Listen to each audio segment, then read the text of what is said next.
She was just a waitress making minimum wage, and he was the monster everyone in New York feared. But when Emily saw a manager raise his hand against a terrified little girl, she didn't care about the consequences. She stepped in, risking her job and her safety to protect a child she didn't even know. She expected to be fired. She expected to be yelled at. What she didn't expect was for the shadows in the corner of the restaurant to move. She didn't expect the city's most ruthless Mafia don to step into the light, look her in the eyes, and change her life forever. Because that little girl wasn't just a customer, she was the Don's daughter. And nobody touches what belongs to Adrian Volkov. The dinner rush at the Velvet Orchid, one of Manhattan's most pretentious establishments, was in full swing. The air smelled of truffle oil, expensive cologne, and quiet desperation. For Emily Vance, it was hour 9 of a 12-hour double shift. Her feet throbbed in her cheap black non-slip shoes, and the smile plastered on her face was beginning to feel like a mask made of cracking porcelain. "Table 4 needs more wine, Emily. Move it." Martin Thorne, the restaurant manager, barked into her ear as he brushed past. Martin was a petty tyrant in a 3-piece suit. He was the kind of man who skimmed tips from the jar and blamed the staff for his own inventory mistakes. He had slicked back hair that looked like it had been dipped in motor oil and a sneer that permanently etched lines around his mouth. He ran the Velvet Orchid with an iron fist, terrified of the owners but brutal to the staff. "On it, Martin," Emily murmured, grabbing a bottle of vintage Pinot Noir.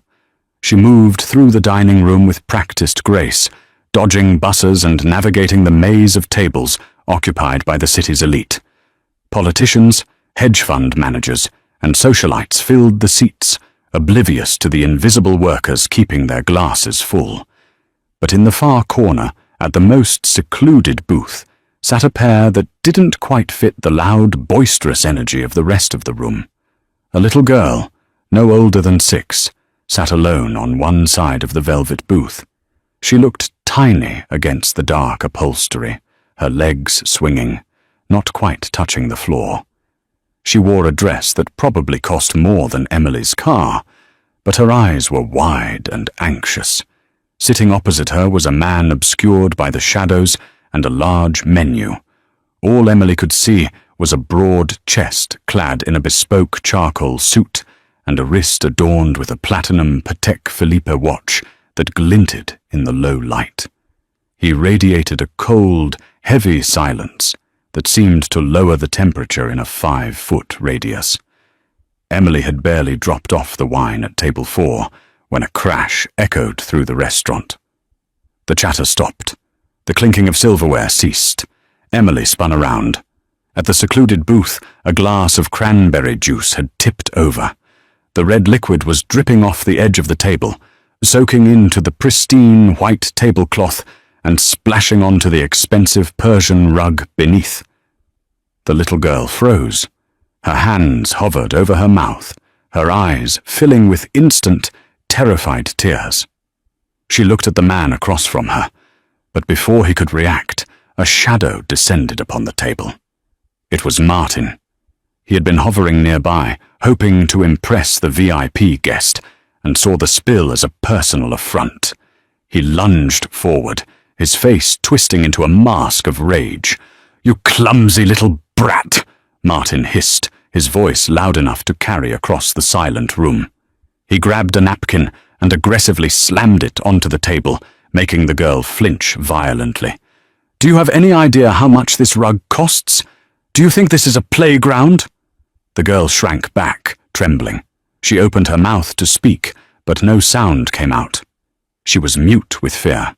"I'm talking to you," Martin shouted, losing control. The stress of the night and his own inflated ego got the better of him. He reached out, his hand grasping the girl's thin upper arm to yank her out of the booth. "Get up! You're making a mess!" That was the moment Emily stopped thinking. She didn't think about her rent, which was 2 weeks late. She didn't think about her sick mother, Martha, who needed medication Emily could barely afford. She didn't think about the fact that jobs were scarce in the city. She dropped the empty tray she was holding. It clattered loudly against a service station and sprinted across the dining room. Just as Martin's fingers dug into the girl's expensive dress, Emily was there. She slapped his hand away with a force that surprised even her. Smack! The sound was sharp and shocking. Martin recoiled, clutching his hand, his eyes bulging. "Don't you dare touch her," Emily growled, positioning herself between the manager and the trembling child. Her chest was heaving, her eyes blazing with a protective fury she usually reserved for her family. "Emily," Martin sputtered, his face turning a shade of purple. "Have you lost your mind? Get out of my way. This child is ruining the aesthetic of the—" "She spilled a drink, Martin. She didn't set the building on fire," Emily shouted back, her voice ringing clear. She turned and crouched down, ignoring the stunned gasps of the diners. She looked at the little girl, whose face was buried in her hands. "Hey, sweetie, it's okay. It's just juice. Look, it's already soaking in. It's not a big deal." The girl peeked through her fingers, tears streaming down her cheeks. Emily smiled, a genuine warm smile that softened her tired features. "My name is Emily. I spill things all the time. Yesterday, I dropped a whole bowl of soup on my shoes. It was way messier than this." The girl let out a tiny, watery hiccup. "You're fired!" Martin screamed, regaining his composure. He pointed a trembling finger at the door. "Get your things and get out, Emily. You assault your manager. You humiliate me in front of high-value guests. You're finished in this town. I'll make sure you never wait tables in New York again." Emily stood up slowly. The adrenaline was fading, replaced by the cold dread of reality.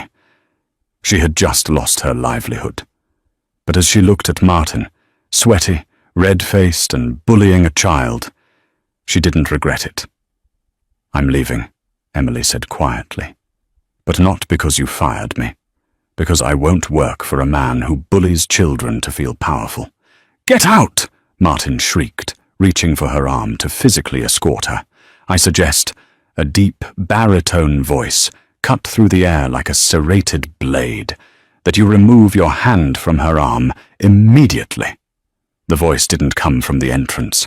It came from the shadowed side of the booth. Martin froze. Emily froze. The man in the charcoal suit slowly stood up. He was tall, imposingly so, standing well over 6'3". His hair was dark, styled impeccably, and his eyes were the color of cold steel. He stepped out of the booth, and the light hit his face. A collective gasp went through the restaurant. Waiters dropped their heads. Some diners looked away, terrified to make eye contact. It was Adrian Volkov, the head of the Volkov Syndicate, the man who owned half the real estate in Manhattan and controlled the shipping docks, the man whose name was whispered in fear in boardrooms and back alleys alike. Martin turned pale, his knees visibly shaking. "Mr. Volkov, sir, I didn't realize." Adrian ignored him completely. He walked around the table, his movements fluid and predatory. He stopped in front of Emily. Emily held her breath. Up close, he was terrifyingly handsome, but the energy radiating off him was pure violence, constrained by a suit. He looked down at her, his expression unreadable. "What is your name?" he asked. His voice was low, intimate, yet commanded absolute attention. "Emily," she whispered. "Emily Vance." Adrian looked at her for a long second, then his gaze shifted to his daughter, who was looking at Emily with awe. He looked back at the waitress. "You defended my daughter, Bella," Adrian stated. It wasn't a question. "She was scared," Emily said, her chin lifting slightly. "He was hurting her." Adrian turned his head slowly toward Martin.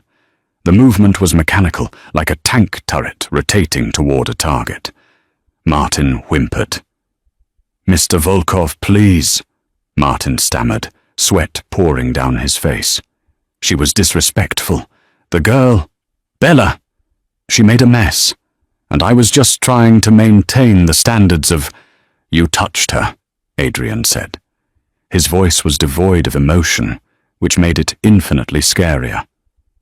"You raised your voice at my daughter, and then you tried to lay hands on the woman who protected her."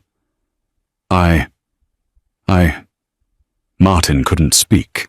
Adrian pulled a phone from his pocket. He dialed a number and put it to his ear, never breaking eye contact with Martin. "Hello, Arthur?" "Yes. I'm at the Velvet Orchid. By the building. Yes, right now. Contact the owners. Offer them double whatever the market value is. I want the deed in my name within the hour." He hung up the phone and slipped it back into his pocket. The entire restaurant was dead silent. "As of 5 minutes from now," Adrian said, his voice echoing in the stillness, "I own this establishment, and my first act as owner is to terminate your employment." He took a step closer to Martin. "And if I ever hear that you are working in a management position in this city again, or if you ever come within 5 miles of my daughter or Miss Vance, the consequences will be severe. Do you understand?" "Yes, sir." "Yes, Mr. Volkov," Martin squeaked. He turned and ran toward the kitchen, presumably to flee out the back door. Adrian turned back to Emily. The terrifying aura receded slightly, replaced by a look of intense curiosity. "Miss Vance," Adrian said, "you are out of a job." I guess I am," Emily managed to say, her heart pounding against her ribs. "Good," Adrian said, "because I have a proposition for you." The ride in the back of the blacked-out Rolls-Royce Phantom was silent. Emily sat on the plush leather seat, her hands clasped tightly in her lap to stop them from shaking. Beside her, Bella, the little girl she had saved, was fast asleep, clutching a stuffed bear that had appeared from a hidden bag. Across from them sat Adrian Volkov. He had a laptop open and was typing furiously, the blue light illuminating the sharp angles of his jaw. Emily stared out the tinted window as the city lights blurred by. "What am I doing?" she thought. "I just got into a car with a Mafia boss. I should be running. I should be calling the police." But calling the police on Adrian Volkov was like trying to put out a forest fire with a water pistol, and besides, he had promised to drive her home. The car slowed to a halt, not in front of her rundown apartment building in Queens, but in front of a towering, wrought-iron gate in the Hudson Valley. They had left the city entirely. Emily started, her voice cracking. "Mr. Volkov, you said you were taking me home." Adrian closed his laptop and looked at her. "I lied." Emily's stomach dropped. Panic surged through her veins. She reached for the door handle. "Relax, Emily," Adrian said, his tone weary. "I am not going to hurt you. If I wanted to hurt you, you would never have made it out of the restaurant." "Then why are we here?" she demanded, trying to sound braver than she felt. "Because Bella likes you," he said simply, gesturing to the sleeping child. "And Bella likes no one." The car drove through the gates and up a long, winding driveway lined with ancient oak trees. At the top of the hill stood a mansion that looked more like a fortress. It was a sprawling estate of grey stone, modern glass, and harsh lines. Security guards with earpieces and visible holsters patrolled the perimeter. The car stopped. A driver opened the door. "Come inside," Adrian commanded. "We need to talk business." Emily followed him, mostly because she had no way of leaving. They entered a foyer that was larger than her entire apartment complex. A grand staircase swept up to the second floor, and a crystal chandelier hung overhead, casting prisms of light on the marble floor. A stern-looking woman in a housekeeper's uniform appeared. "Mr. Volkov, "You're home early." "Take Bella to bed, Mrs. Higgins," Adrian said. He gently lifted his sleeping daughter and passed her to the housekeeper. For a brief second, as he held the child, Emily saw a flicker of softness in his eyes, a stark contrast to the cold killer she had seen at the restaurant. Once Bella was gone, Adrian walked into a study, motioning for Emily to follow. The room was lined with books and smelled of leather and whiskey. He poured 2 glasses of amber liquid and slid one across the mahogany desk toward her. "Sit." Emily sat. She didn't touch the drink. "I looked into you, Emily Vance," Adrian began, leaning back in his chair. "In the car?" Emily asked, shocked. "My team is efficient. You are 24 years old. You dropped out of nursing school 2 years ago. You live in a studio apartment in Queens with your mother, Martha Vance, who was diagnosed with congestive heart failure 6 months ago. Her surgery is scheduled for next month, but your insurance denied the claim. You need $75,000 or she dies." Emily felt like she had been punched in the gut. The air left her lungs. How do you know that?" "I know everything," Adrian said. "You are drowning in debt. You work double shifts at that restaurant, and you pick up cleaning gigs on the weekends. You are exhausted, desperate, and running out of time." Tears stung Emily's eyes. It was cruel to have her life laid out like an autopsy report. "Is this why you brought me here? To mock me?" "No," Adrian said. He leaned forward, clasping his hands. "I brought you here to offer you a solution." "What kind of solution?" Emily asked warily. "I need a nanny," Adrian said. Emily blinked. "A nanny?" "Bella is difficult," Adrian explained, running a hand through his hair. "She hasn't spoken a word since her mother died 2 years ago. She is traumatized. She screams at night.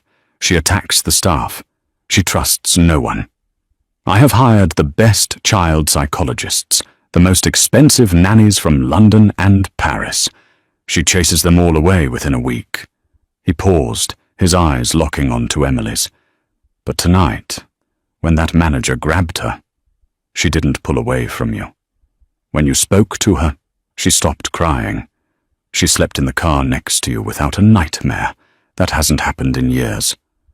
"I'm not a nanny," Emily said. "I was studying to be a nurse." "Even better," Adrian countered. "You have medical training, you have patience, and most importantly, you have a spine. I saw you stand up to Martin. You have a protective instinct. That is what my daughter needs. Not some diploma-waving educator, but a protector." "I can't just move here," Emily shook her head. "My mom?" "Your mother will be transferred to Mount Sinai Hospital in the morning," Adrian interrupted. "She will receive the surgery she needs. I will pay for the best cardiac surgeon in the country. I will cover her recovery, her medication, and I will hire a private nurse to watch her 24/7 while you are here." Emily's mouth fell open. You would do that?" "That is the signing bonus," Adrian said coolly. "Your salary will be $10,000 a month. You will live here. You will be on call for Bella whenever she needs you. But there are rules." Emily swallowed hard. "What rules?" Adrian's expression darkened. The shadows seemed to close in around him again. "Rule number 1. You do not ask about my business. You will see people come and go. You will see guns. You might see blood. You see nothing. You hear nothing. Rule number 2. You never leave the estate without a security escort. And rule number 3, Adrian stood up, walking around the desk until he was inches from her. He towered over her, his scent of sandalwood and danger filling her senses. "You never ever betray me. Betrayal is the only sin I do not forgive." He held out a hand. It was large, calloused, and strong. "Do we have a deal, Miss Vance?" Emily looked at his hand. She thought of her mother, coughing in their damp apartment, counting out pills to make them last longer. She thought of Martin and the hopeless grind of the restaurant. She looked up into Adrian Volkov's steel-grey eyes. She knew she was making a deal with the devil. She knew this house was dangerous. But for her mother, and for the sad little girl with the big eyes, she would walk into hell. She stood up and took his hand. Deal. The first week at the Volkov estate was less like a new job and more like entering a high-security prison disguised as a palace. Emily's room was magnificent. A suite, really, with a balcony overlooking the sprawling, manicured gardens and the dense forest beyond. The bedsheets were made of Egyptian cotton that felt like silk against her skin, a stark contrast to the scratchy polyester she was used to in Queens, but the luxury couldn't mask the underlying tension that vibrated through the hallways. Every door had a keypad. Every corridor had a camera with a blinking red light watching her every move. The staff were mostly burly men in suits who didn't speak, their eyes scanning the perimeter constantly. Even the gardener wore an earpiece. Emily's primary challenge, however, wasn't the security. It was Mrs. Higgins and the silence of the nursery. "You are the 5th nanny in 6 months," Mrs. Higgins said on the second morning, her hands busy polishing silver that was already gleaming. She didn't look up. The last one, Miss Clare, left in tears because Bella threw a porcelain doll at her head. The one before that, a specialist from Switzerland, quit because she said the house had bad energy. "I give you 2 weeks.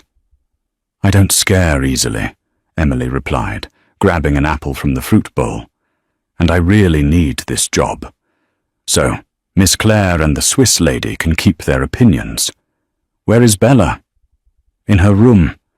She hasn't come out for breakfast. She never does." Emily walked up the grand staircase, her footsteps muffled by the thick carpet. She reached Bella's door and knocked gently. No answer. She pushed the door open. The room was large but dim. The heavy velvet curtains were drawn tight, blocking out the morning sun. Bella was sitting in the middle of the floor, surrounded by a fortress of pillows, staring blankly at a wall. "Good morning," Emily said softly, stepping inside. Bella didn't flinch. She didn't look up. Emily walked over to the windows. "It's a beautiful day, Bella. The sun is actually shining. In New York, that's a miracle, right?" She pulled the curtains back. Light flooded the room, illuminating dust motes dancing in the air. Bella hissed, a sharp, animalistic sound, and threw a pillow at the window. Then she curled into a tighter ball, burying her face in her knees. Emily didn't retreat. She didn't scold. Instead, she sat down on the floor, about 5 feet away from the pillow fortress. She didn't look at Bella. She pulled a sketchbook and a charcoal pencil from her pocket, items she had brought from home. "I used to want to be an artist before I went to nursing school," Emily said to the room at large. "My mum couldn't afford paints, so I used charcoal. It's messy. I love messy." She began to sketch. She drew the old oak tree outside the window. She drew the squirrel she had seen running along the fence. She sketched for 20 minutes in silence. Slowly, imperceptibly, Bella's head lifted. The little girl shifted. She peeked over the top of a pillow. Emily pretended not to notice. She kept sketching, deliberately making a mistake. She drew the squirrel with a tail that looked like a rabbit's ear. "Oops," Emily muttered. "That looks silly." Bella crawled a few inches closer. Her eyes were glued to the paper. Emily slid the sketchbook and a spare pencil across the floor, halfway between them. Then she turned her back to Bella and looked out the window, humming a quiet tune. She waited. 1 minute. 2 minutes. Then she heard the scratch of charcoal on paper. Emily smiled at the window but didn't turn around. She let Bella have her space. For the next hour, they sat in companionable silence, drawing. When Emily finally turned around, she saw that Bella had drawn a picture of a bear, dark, jagged lines, fierce and angry. But next to the bear, she had drawn a small, wobbly flower. It was a start.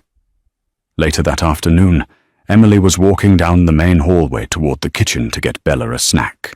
She turned a corner and nearly collided with a wall of muscle. It was one of the guards, a man named Dante. He wasn't alone. Adrian Volkov was standing by the library door, but he wasn't the calm, suited businessman she had met at the restaurant. He was in his shirt sleeves, his tie undone, and his hands were stained with something red. Emily froze. Her nurse training kicked in before her fear. She looked at his hands. It wasn't paint. "You're bleeding," she said, her voice trembling slightly. Adrian looked up, his eyes cold and dangerous. Behind him, through the crack in the library door, Emily saw two men tied to chairs. Their faces were bruised. One of them was unconscious. "Rule number 1, Emily," Adrian said, his voice dropping to a lethal whisper. "You see nothing." Emily's heart hammered against her ribs. She took a step back. I was just getting juice for Bella." "Go back to the nursery," Adrian commanded. "Now." "Your hand," Emily insisted, pointing to a deep gash across his knuckles. "It's deep. It needs stitches. If it gets infected, you'll lose dexterity in your fingers." Adrian looked at his hand, then back at her. He seemed baffled by her audacity. He had just indirectly threatened her, and she was giving him medical advice. "I have a doctor on payroll," he said dismissively. "He's not here," Emily countered. "And that wound is still bleeding. I have a first aid kit in my bag. Let me clean it." Dante, the guard, looked at Adrian, waiting for the order to remove her. Adrian stared at her for a long, agonizing moment.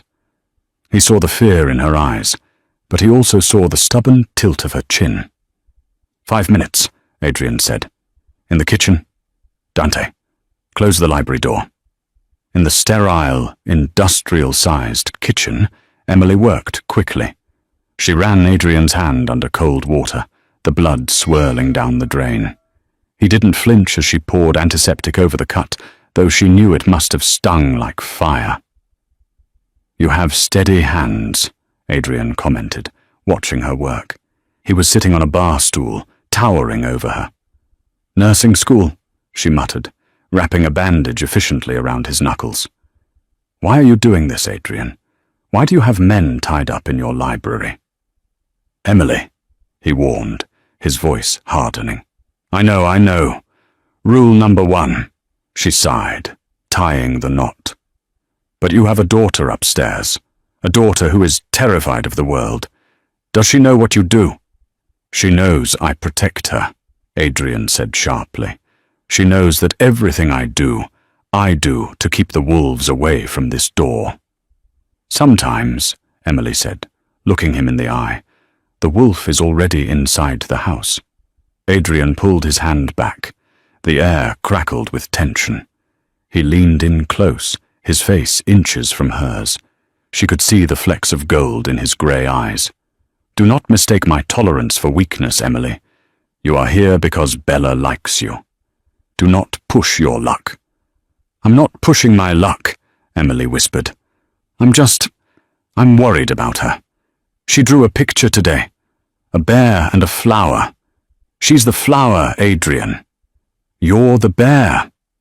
Adrian flinched as if she had slapped him. He stood up abruptly, the movement knocking the bar stool back.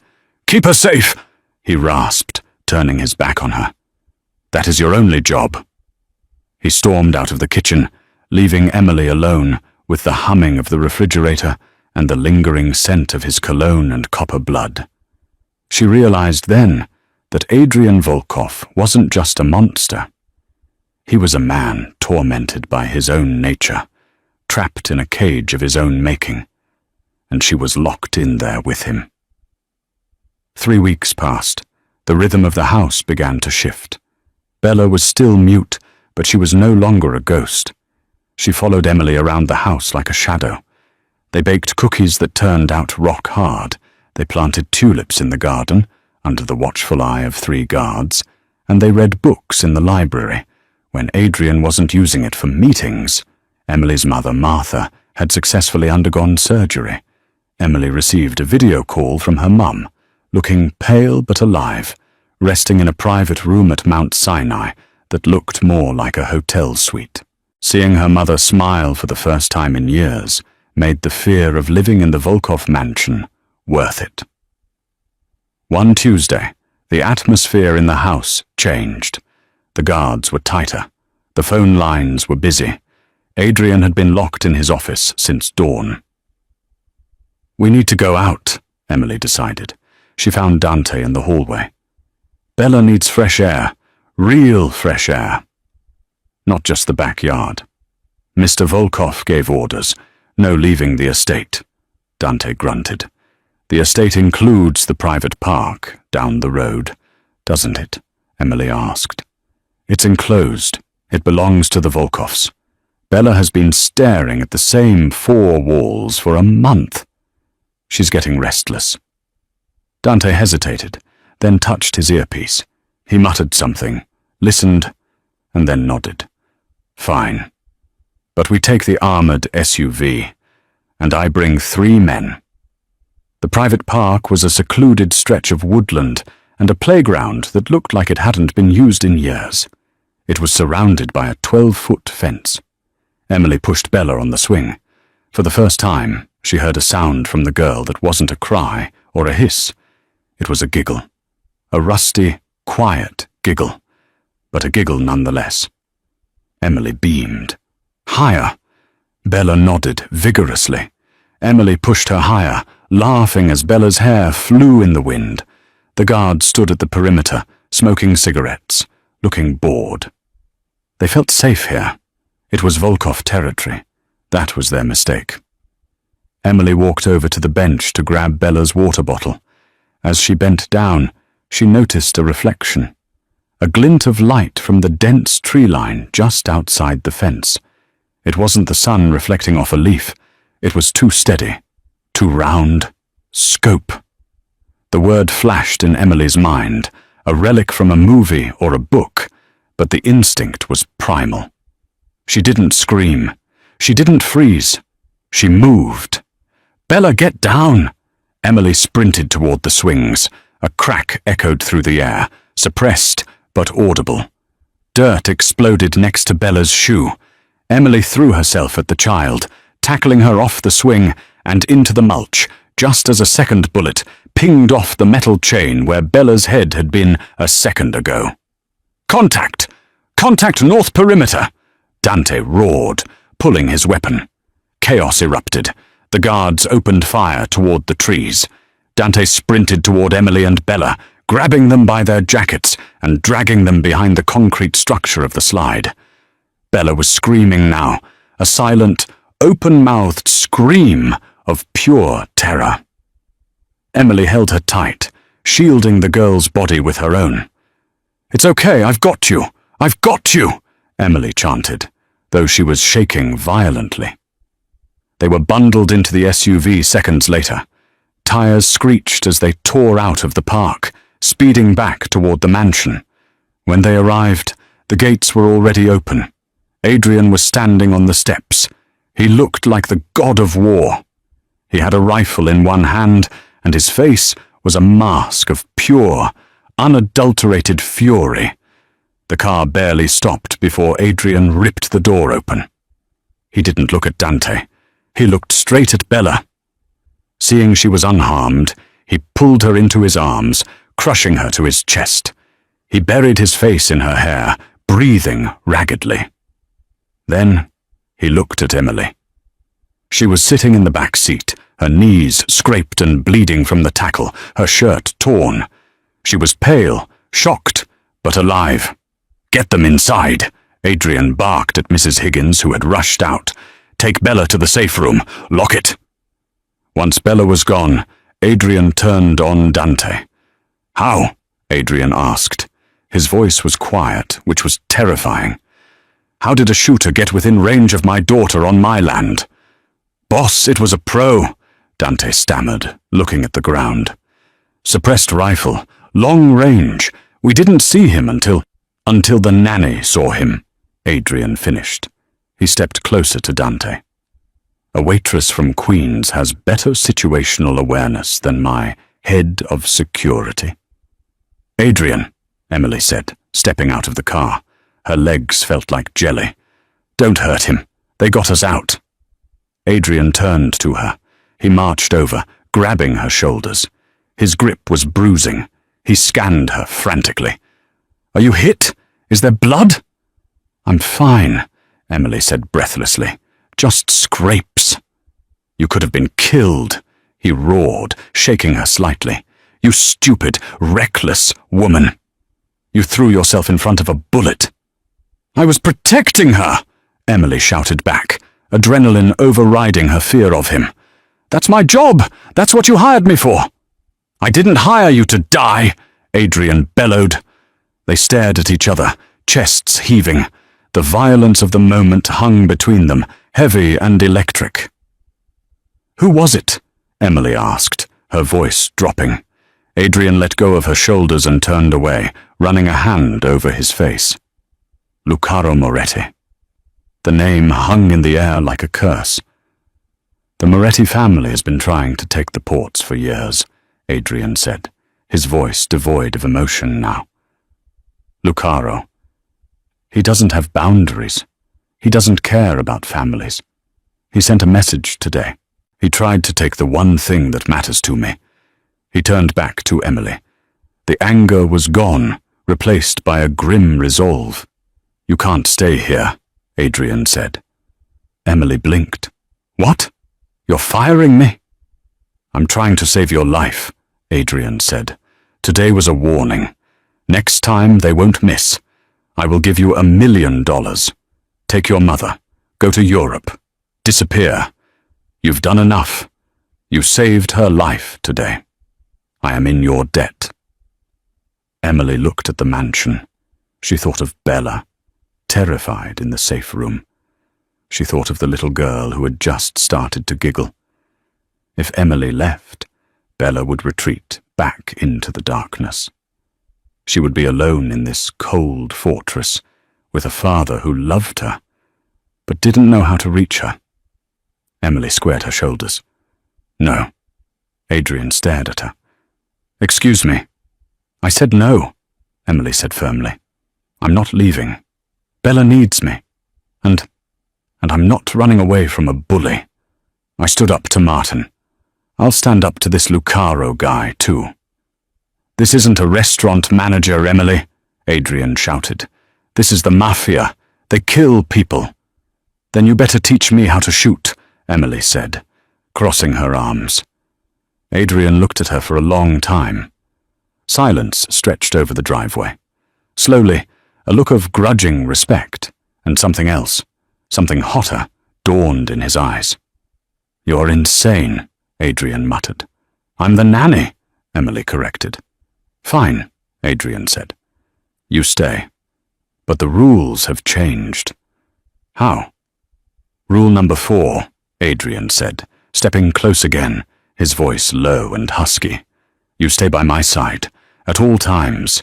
If you want to be in this war, Emily, you're going to be on the front lines with me." The following weeks were a blur of gunpowder and silk. True to his word, Adrian Volkov did not send Emily away. Instead, he brought her into the fold. Mornings were for Bella. Emily had made a breakthrough. They were now baking edible cookies, and Bella had started humming along to the radio. But afternoons were for Adrian.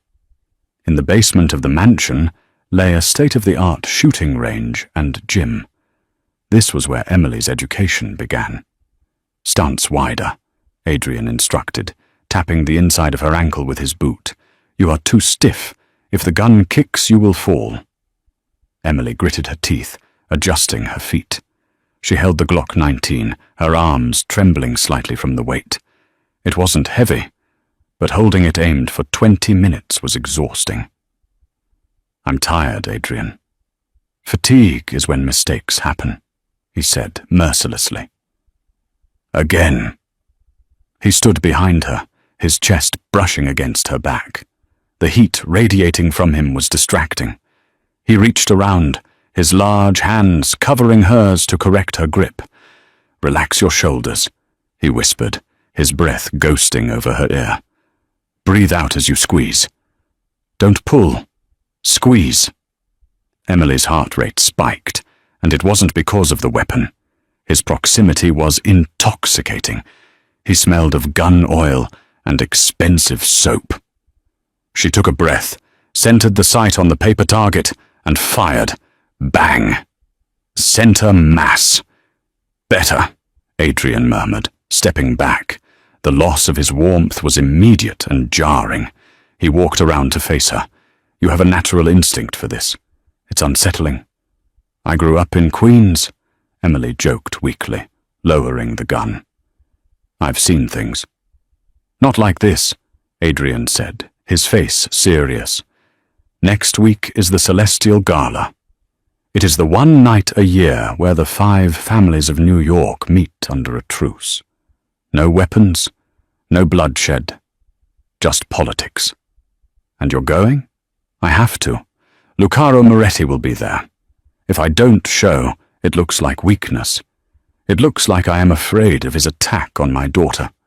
"Okay," Emily nodded. "So you go, and I stay here with Bella and the fortress." "No," Adrian said. He looked at her, his gaze intense. "You are coming with me." Emily's eyes widened. "What? Why? I'm the nanny." "Not anymore," Adrian said. "To the outside world, nobody knows who you are yet. If you stay here, you are a target. If you come with me, you are by my side where I can see you. Besides..." He paused, looking almost uncomfortable. "I need someone I trust to watch my back. I do not trust my lieutenants right now, not after the breach at the park." You trust me?" Emily asked softly. Adrian didn't answer with words. He walked over to a table and picked up a velvet box. "This arrived for you." Emily opened it. Inside sat a dress that looked like it was woven from starlight. It was a deep, midnight blue silk, backless, with a slit that went up to the thigh. Beside it lay a diamond choker that likely cost more than her mother's entire lifespan of earnings. It's too much," Emily whispered. "It is armor," Adrian corrected. "At the gala, appearance is everything. You need to look like you belong to me. Like you are untouchable." "Belong to you?" Emily repeated, a blush rising to her cheeks. Adrian stepped closer, tucking a loose strand of hair behind her ear. His fingers lingered on her jawline. "For the night, Emily, you will be my partner, my equal. And if anyone looks at you the wrong way..." His eyes darkened. "They will answer to me." The night before the gala, a thunderstorm rolled over the Hudson Valley. Bella was terrified of thunder. Emily spent hours in the nursery, building a blanket fort and reading stories by flashlight until the little girl finally fell asleep. When Emily emerged, the house was dark. She walked down to the kitchen for water and found Adrian standing by the large glass doors, watching the lightning tear the sky apart. He held a glass of whiskey, his knuckles white. "She used to love the rain," Adrian said without turning around. He knew it was her. "Bella?" "No, her mother. Victoria." It was the first time he had spoken her name. Emily stayed quiet, leaning against the island counter. "Victoria was soft," Adrian said, his voice hollow. "She was kind. She hated this life. She hated the guns, the guards. She begged me to leave it. I told her I couldn't. I told her I had to be the king to keep her safe." He turned to look at Emily, his eyes haunted. "I was wrong. Being the king just made her a bigger target. They put a bomb in her car, Emily. 2 years ago. Emily gasped softly. Oh, Adrian. I wasn't there, he whispered. I was at a meeting about territory. I chose power over her, and she paid the price. That is why Bella doesn't speak. She was in the back seat. She saw it happen. By some miracle, the blast shield saved her. But she saw her mother. He couldn't finish. Emily crossed the room. She didn't think. She just acted on the instinct that had driven her since the moment they met. She reached out and took his hand, the hand that had held the gun, the hand that had beaten men, the hand that now trembled.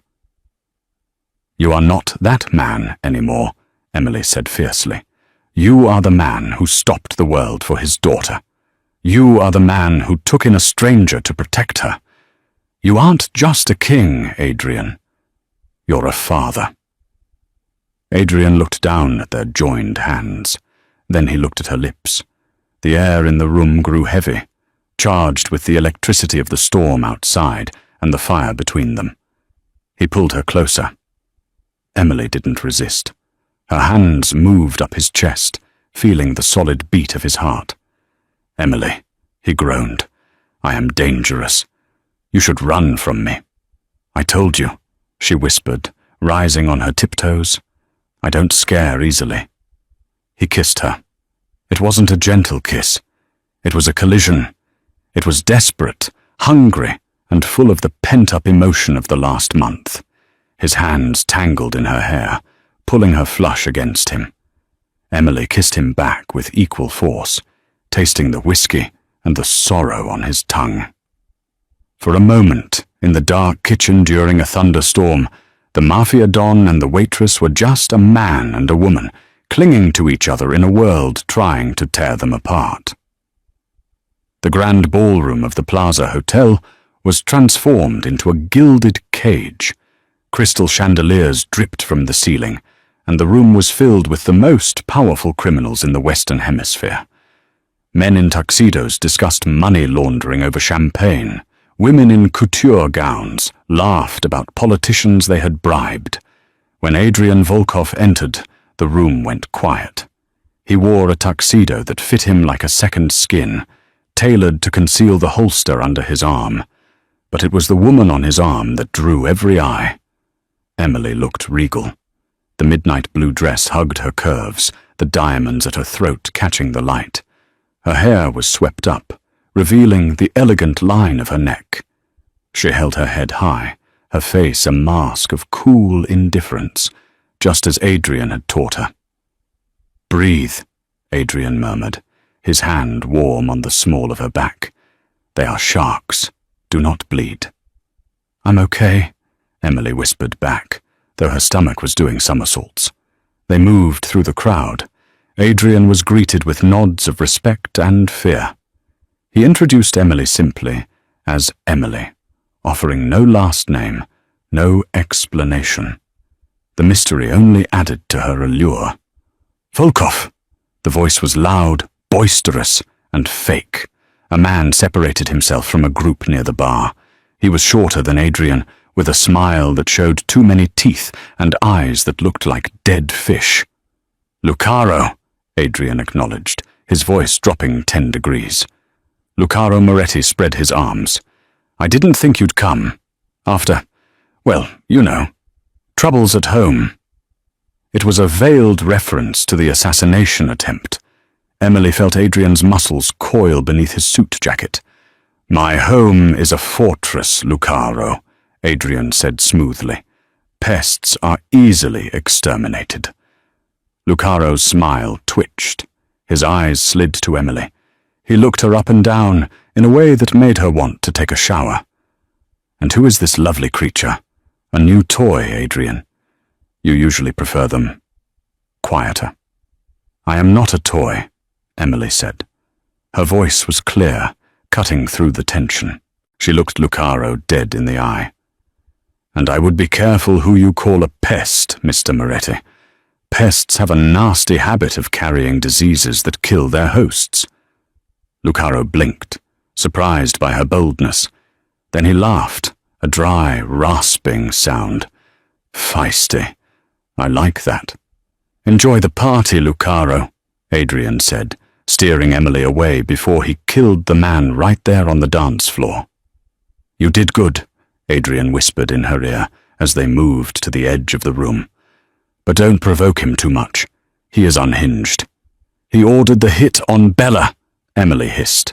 I wanted to stab him with a fork. Patience, Adrian said. Tonight is about information.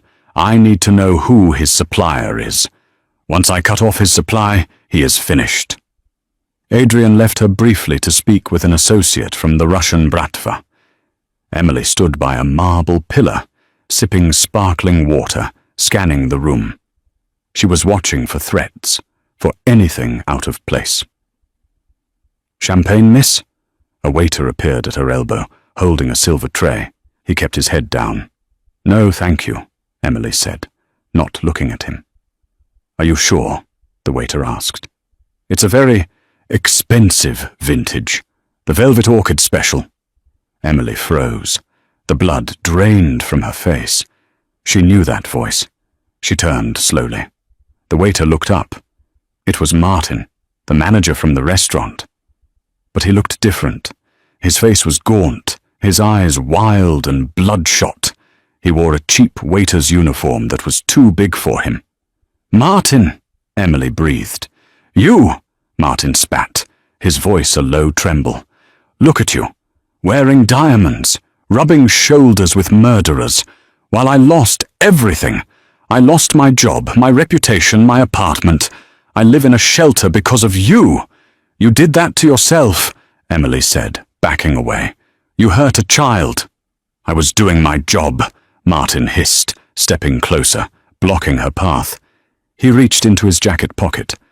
And now I'm going to get paid.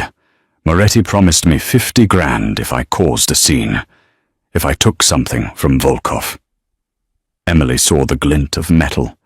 It wasn't a gun. It was a serrated steak knife, stolen from the kitchen. Martin, don't, Emily warned, holding up her hands. Security is everywhere. They're watching the doors, Martin sneered. They aren't watching the help.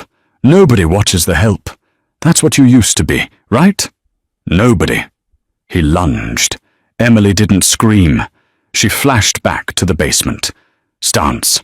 Leverage. As Martin thrust the knife toward her stomach, Emily sidestepped. She grabbed his wrist with both hands, twisting his arm back with the force of her entire body weight. Crack! Martin screamed as his wrist snapped. The knife clattered to the floor, but Martin was desperate.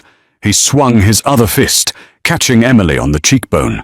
The force knocked her back into the waiter passing by with a tray of crystal glasses. Crash! The sound of shattering glass silenced the orchestra. The entire ballroom turned. Martin scrambled for the knife on the floor. I'll kill you! I'll kill you both! Emily was on the ground, dazed, glass shards cutting into her palms. She saw Martin raise the knife again.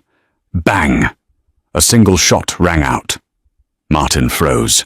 A red bloom appeared on his shoulder. He dropped the knife and collapsed, wailing. Emily looked up. Adrian stood 10 feet away, a smoking pistol in his hand. He had broken the truce. He had fired a weapon at the gala. The room erupted into chaos, screams, shouting, security guards drawing weapons. Adrian! Emily cried out. Adrian didn't look at the crowd. He sprinted to her, hauling her up from the glass. Are you hurt? I'm fine. It's Martin. I know, Adrian said grimly. He looked around. The truce was over. The 5 families were drawing lines. Moretti was across the room, smiling. This was his trap. He had used a pawn to force Adrian to break the rules. Now, Adrian was the aggressor. Every gun in the room was authorized to turn on him. We have to go, Adrian said, gripping her arm. Now! Exits are blocked! Dante's voice crackled in Adrian's earpiece, loud enough for Emily to hear. Moretti's men have the lobby. We're trapped. Adrian looked at Emily. His eyes were fierce, burning with intensity. "Do you trust me?" he asked again. "Yes," Emily said without hesitation. "Then hold on." Adrian grabbed a heavy chair and hurled it through the floor-to-ceiling window overlooking Central Park. Cold night air rushed in. "We are on the second floor." "Jump!" Adrian commanded. Emily didn't look down. She took his hand, and together they leaped out of the gilded cage and into the darkness below. They hit the pavement hard, scrambling into the back of Arthur's waiting sedan. But their relief was shattered by a single vibration of Adrian's phone.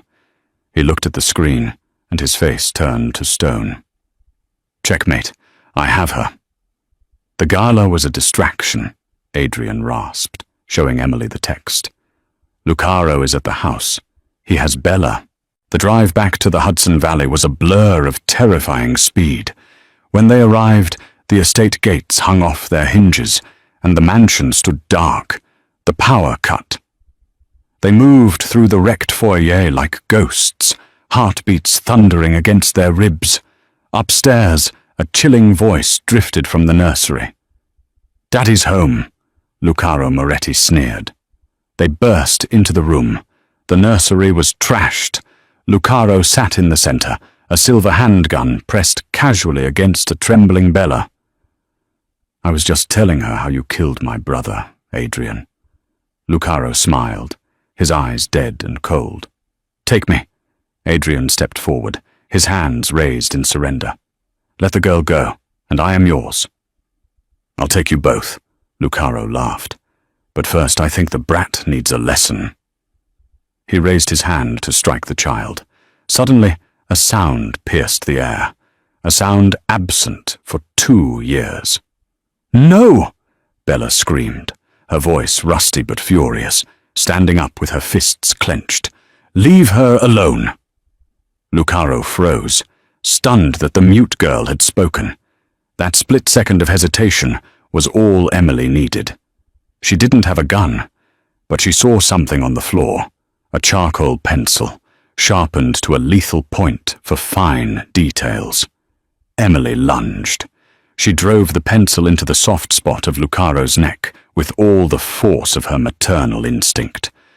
Lucaro gurgled, dropping the gun and clutching his throat. He stumbled back and collapsed into the debris of the pillow fort, unconscious. Adrian kicked the weapon away, but Emily was already on her knees, pulling Bella into a crushing hug. "You spoke," Emily sobbed, tears streaming down her face. "He hurt you," Bella croaked, clinging to her. Adrian dropped beside them, wrapping his massive arms around both women. The King of New York shook with relief, burying his face in their hair. He pulled back to look at Emily, blood on her lip, dress torn, fire in her eyes.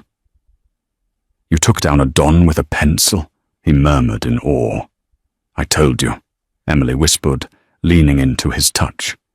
"Art is messy."